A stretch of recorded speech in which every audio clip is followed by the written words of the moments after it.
tão necessário para a nossa sobrevivência, ultimamente anda faltando tanto.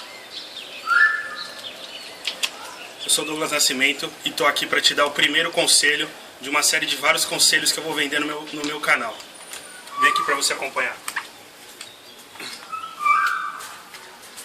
Estou aqui no litoral sul de São Paulo, onde vai ser o primeiro conselho sobre armazenamento de água. O armazenamento da água da chuva ele é um pouco complexo. Nós precisamos saber de algumas coisas para conseguir fazer um armazenamento correto. Primeiramente, o recipiente de armazenamento da água da chuva ele tem que ser totalmente fechado, porque nós temos um grande risco de dengue.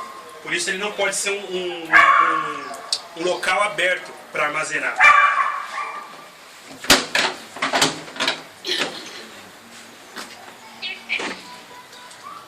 Aqui nós temos um caso de armazenamento de 1000 litros de água. A cada 1000 litros de água, você vai colocar 500 ml, que é o que contém dentro dessa garrafinha aqui, de cloro dentro da água.